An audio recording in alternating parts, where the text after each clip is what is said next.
Bonjour à tous, c'est Karine. Je vous retrouve aujourd'hui pour la 21e et avant-dernière leçon de l'âme des livres de Sonia Choquette. Ça y est, on arrive à la fin. La leçon d'aujourd'hui s'intitule Briser les modèles négatifs, détourner le passé et ses mauvaises croyances et habitudes. Alors, pour cette leçon-là, qui est assez à la fois compliquée et en plus lourde, j'ai pris des notes parce que je voudrais être sûre de vous donner un maximum d'informations pour que vous puissiez l'intégrer et travailler dessus. Donc je suis désolée, je vais lire un peu plus cette fois-ci, mais je pense qu'il est important de donner le maximum d'éléments et d'informations. Alors qu'est-ce que c'est briser les modèles négatifs, détourner les schémas, etc.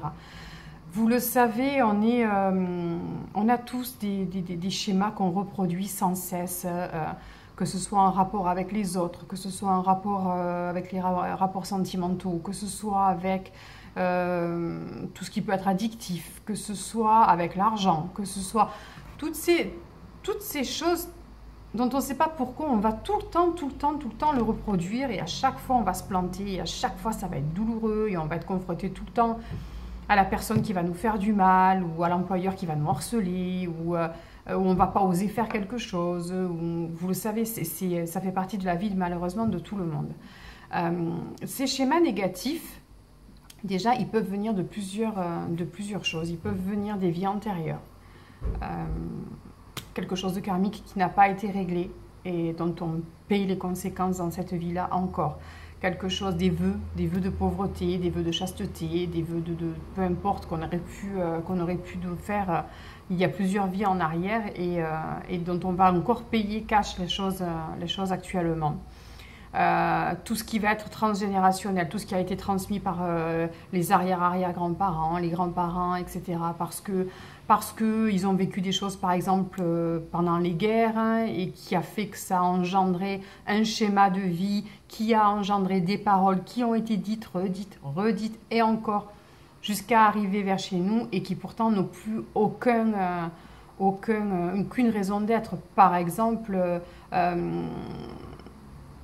le secret pour les gens qui auraient été dans la résistance. Chut, on ne parle pas, il ne faut rien dire, il faut se taire. Et on grandit avec cette chape de il faut se taire. Et on en arrive en 2017 à toujours taire, alors que taire quoi? Il n'y a plus de raison de taire. Mais parce que ça a été transmis de génération en génération, le secret chute, il ne faut pas que ça sache, etc. Et puis c'est rentré dans les mœurs, les coutumes de la famille, donc on continue, on ne sait pas pourquoi, mais on continue. Donc ça, par exemple, c'est des schémas qui peuvent être à un moment donné super paralysants parce que se taire, ben ça empêche quand même de s'exprimer, ça empêche quand même de faire les choses. Donc à un moment donné, il faut se libérer de ça. C'est plus du tout intéressant de vivre comme ça dans notre vie. À nous, ça ne nous regarde plus. Tout ce qui va être beaucoup plus près, pas forcément du transgénérationnel, mais des choses que vous avez entendues de tout petit, de vos propres parents ou d'une maîtresse ou peu importe, et qui a tellement impacté sur vous, sur votre comportement, que vous continuez à le faire. On ne sait pas pourquoi, mais on continue comme ça, on me l'a appris, donc je continue. Donc en fait, tous ces schémas-là, toutes ces croyances erronées, c'est les croyances erronées, les guides disent il faut que ça dégage. Vous n'avez aucune raison de continuer à être comme ça ne vous sert pas. Donc dès que vous vous rendez compte qu'il y a un problème de cet ordre-là, dégagez-le. Donc c'est là que je prends mes petites fiches.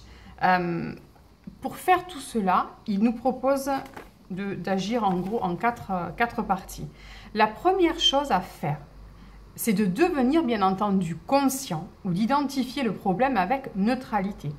Ok, je vis ça tout le temps. Comment ça se fait ?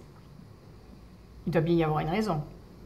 Parce que tant qu'on n'a pas mis le doigt sur le problème, de se dire mais pourquoi je rencontre toujours les gens comme ça, pourquoi on me fait toujours du mal à ce niveau-là, pourquoi c'est qu'il y a un problème. Ça peut pas arriver 1, 2, 3, 4, 5 fois sans raison. On reproduit le même schéma. Donc déjà, prenons conscience qu'on est en train de reproduire toujours les mêmes erreurs et le même schéma. Sinon, on ne peut pas avancer. La deuxième chose que les guides nous demandent de comprendre, si une fois qu'on a compris qu'il y avait effectivement quelque chose qui revenait tout le temps, c'est bien entendu d'essayer de comprendre l'origine du comportement ou de cette façon de penser. Est-ce que ça peut venir de quelque chose que j'ai entendu tout le temps quand j'étais enfant? Est-ce que ça peut venir de quelque chose qui puisse dater d'une vie antérieure? Donc là, vous avez tout un tas de personnes qui sont capables de faire des lectures d'âme et qui pourraient éventuellement vous renseigner. Ça peut aussi être, parce que je l'ai vécu avec une consultante, des douleurs physiques.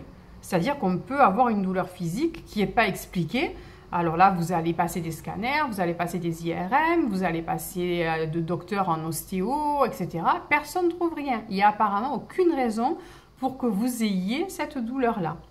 Sauf que, si, parce que si vous est arrivé quelque chose dans une vie antérieure, le corps physique peut emporter les traces.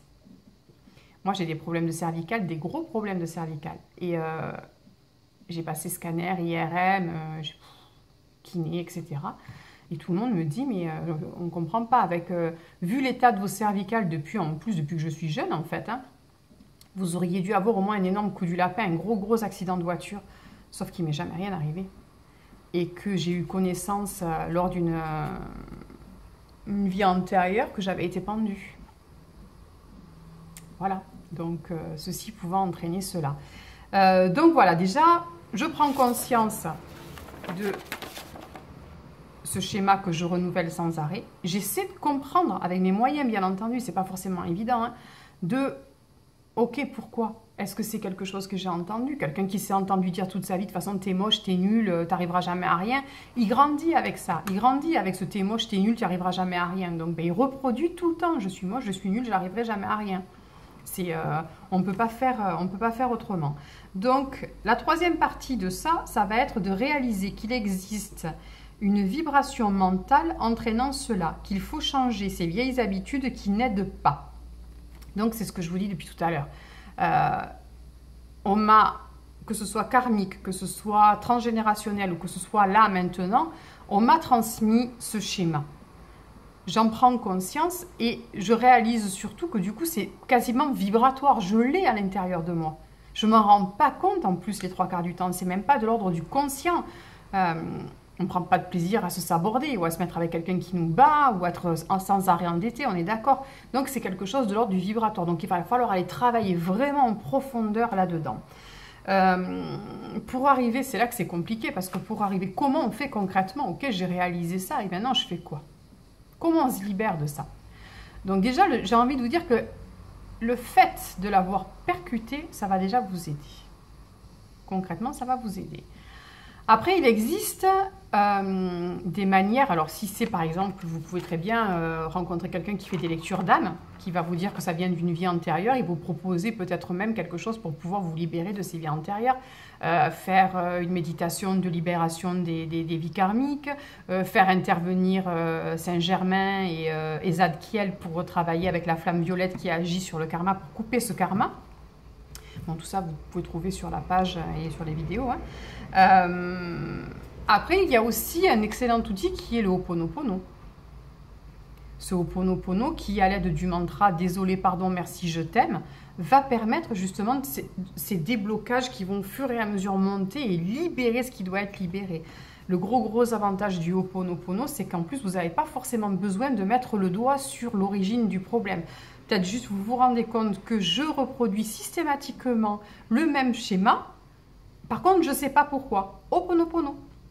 Ho'oponopono. Désolé, pardon, merci, je t'aime. Et autant de fois dans la journée que vous pouvez, vous pensez à la problématique et désolé, pardon, merci, je t'aime. J'ai un problème avec mon corps, je ne me supporte pas, je me maltraite, je me parle mal de moi. Tous ces schémas, j'ai des problèmes relationnels avec ma famille, je ne sais pas moi. Désolé, pardon, merci, je t'aime. Le soir avant de vous coucher, en mantra, désolé, pardon, merci, je t'aime. Vous êtes à la plage, vous êtes tranquille, vous êtes quelque part, au lieu de regarder la télé, ben vous vous posez 10 minutes, désolé, pardon, merci, je t'aime. Pour ceux qui ne connaissent pas Ho'oponopono, je vous conseille très fortement le livre de Luc Baudin, Ho'oponopono, le secret des guérisseurs hawaïens. Il est vraiment exceptionnel. Pas très compliqué à lire, pas très cher, pas très gros. Et le Ho'oponopono, c'est vraiment une méthode toute simple qui vous permet de bien dégager les choses. Bien entendu, la co-création. Chaque fois que je me rends compte que je suis en train de dire « Oh là là, je suis moche, je suis grosse, j'arrive à rien », hop, stop. Déjà, on rend à l'univers, désolé, pardon, merci, je t'aime, j'aurais pas dû dire ça, j'annule. Et non, et au contraire, on va se dire, on va se forcer à, comme un exercice de kiné, Parce qu'en fait, c'est ça, c'est de la kiné. Il faut rééduquer toute une façon de faire qui doit plus nous convenir en disant je suis formidable, je suis belle, je suis beau, je suis capable de le faire, je suis fort, je suis courageux, etc., etc. Vous vous faites une liste d'une dizaine d'affirmations et tous les jours vous la récitez avec la conviction que c'est fait. Il faut rééduquer ce mental, rééduquer cette façon, ces schémas qu'on a eus depuis trop longtemps. Au niveau énergétique, un soin qui fonctionne super bien pour tout ce qui est déblocage et les blocages émotionnels, pour tout ce qui est pour débloquer les croyances erronées, ces croyances erronées qui font énormément de mal, c'est l'Access Bars. Vous savez, il est proposé dans les prestations. L'Access Bars, c'est une technique par apposition des mains, mais contrairement au Reiki où on va le faire sur l'ensemble du corps, pour l'Access Bars, on va le faire uniquement sur la tête. On va poser les mains sur 32 points sur la tête et qui ont chacun une raison d'être. Et ça va permettre par petites impulsions électriques qui font absolument pas mal, vous ne vous en rendez pas compte, hein, bien entendu, vont permettre de squeezer, de faire des déblocages. C'est comme si on appuyait sur la touche corbeille de l'ordinateur et qu'on remette tout à niveau. Donc l'Access Bars, testé, validé, approuvé. De toute façon, quand je me forme, c'est que j'ai d'abord testé les choses avant. C'est un très très bon outil pour dégager. Et encore une fois, en plus, l'Access est génial parce que c'est un peu comme le Ho'oponopono dans le sens où même si vous sentez qu'il y a un problème et vous ne savez pas trop pourquoi, vous n'avez pas besoin de savoir pourquoi. Des fois, c'est vrai qu'en faisant une introspection, en méditant, on peut arriver à se dire « Ah oui, mais c'est parce que là, on m'a dit ça quand j'étais petite ou j'ai grandi avec telle croyance que… » Donc, il faut que ça dégage. Mais des fois, les trois quarts du temps, on ne sait pas pourquoi on fait tout ça. C'est très compliqué de savoir pourquoi on fait tout ça. Donc, l'Access comme le Ho'oponopono sont des moyens de pouvoir agir sans avoir besoin de savoir forcément d'où ça vient. L'Access, ben forcément, ça va agir peut-être un peu plus rapidement que le Ho'oponopono puisque c'est en direct et que l'énergie est envoyée directement. Donc, la co-création. Il y a un livre que je voulais vous conseiller, mais alors, j'ai pas… Je vais essayer de vous le trouver, qui parle aussi de ça, de la façon de changer son… Je regarde sur l'ordinateur, je reviens de suite. Un livre de Laurent Gounel, L'homme qui voulait être heureux. Ouais, je crois que c'est celui-là. Laurent Gounel, vous savez que je vous en parle de Laurent Gounel, j'adore, hein, c'est vraiment un super auteur. Et je vous le conseille souvent. Et alors là, je vais donc vous conseiller L'homme qui voulait être heureux. L'homme qui voulait être heureux, c'est l'histoire d'une personne qui va, grâce à des entrevues régulières avec un guérisseur, on va dire, je crois que ça se passe à Bali ou quelque chose comme ça, va remettre complètement en question sa façon de se voir, sa capacité à faire des choses, à son rapport aux autres. Il va comprendre que… Par exemple, il y a un moment donné dans le livre qui est extraordinaire où il lui dit, le guérisseur, pardon, lui dit, imaginez-vous dans l'état actuel des choses, vous rentrez dans une pièce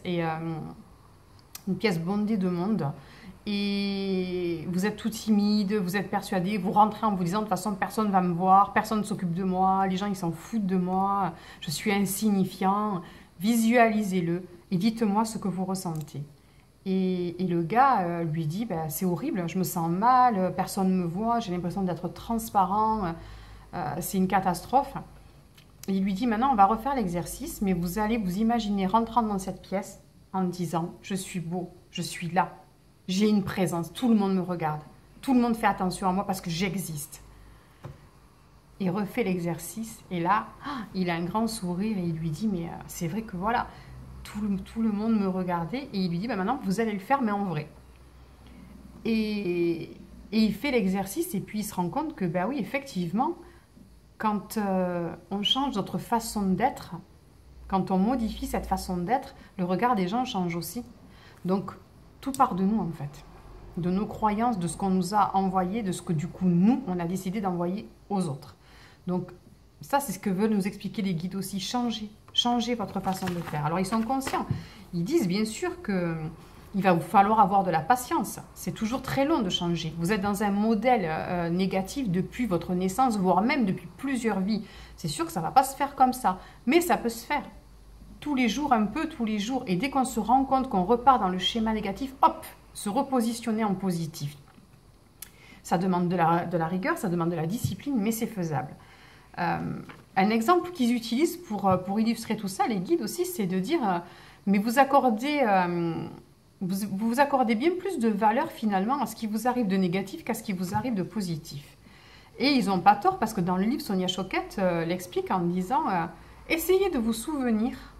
Alors ça va être, on va essayer de ne pas rester trop longtemps dessus parce que ça ne sert à rien de se souvenir de ce qui a été négatif dans une vie.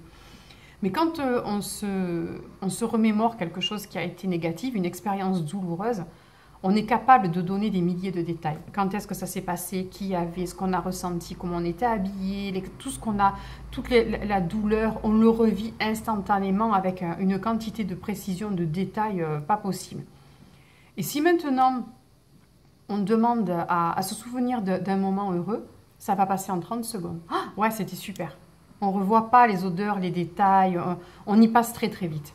Et c'est là que les guides nous interpellent en disant, mais rappelez-vous, inversez. Passez plus de temps sur ce qui a été positif que sur ce qui a été douloureux. Ne restez pas sur ce qui a été douloureux. Ça s'accroche à vous, c'est une mauvaise vibration, une mauvaise énergie. Laissez partir ça. Et c'est vrai que quand on y réfléchit, c'est très difficile. On a énormément de détails quand c'est quelque chose qui nous a marqué. Donc déjà, c'est un exercice à faire. Ils nous disent aussi, pensez tout simplement déjà à la base que vous pouvez nous demander de l'aide. Vous ne le faites pas. Vos anges, vos guides, l'univers, tout le monde est là pour vous aider à changer ces comportements. On va vous aider à modifier tous ces comportements que vous avez et qui ne vous servent pas du tout. Une des choses qu'on peut faire aussi, il propose un mantra, alors je vais vous le donner, c'est le Om Mani Padme Om. Om Mani Padme Om, qui est je suis qui je suis. Mais je suis l'âme, voilà, je suis qui je suis cette lumière. On peut le dire, ils disent 3 fois, en conscience. Om Mani Padme Om. Et je me reconnecte à mon âme. Ça, c'est la leçon d'avant. Le but de tout ça, bien entendu, c'est tout simple, c'est de modeler sa vie avec joie. Quand on a débloqué ces schémas négatifs, qu'on a compris comment ils fonctionnaient, éventuellement d'où ils peuvent venir, comment on fait pour s'en débarrasser, même si c'est sûr que ce n'est pas quelque chose de super facile, mais si on a envie, on peut y arriver. Et réaliser que dès qu'on fait quelque chose de négatif, pardon, désolé, pardon, merci, je t'aime, et je passe à autre chose, je reviens sur du positif. C'est un exercice pas simple mais nécessaire, comme d'aller chez le kiné. Voilà. Donc, j'espère que j'ai été claire, il y avait beaucoup d'infos. N'hésitez pas, comme d'habitude, à me poser des questions si vous avez besoin de plus de précision. Et puis, je vous retrouve pour la 22e et dernière leçon de l'âme. Ça y est, on a fait le tour. À très vite!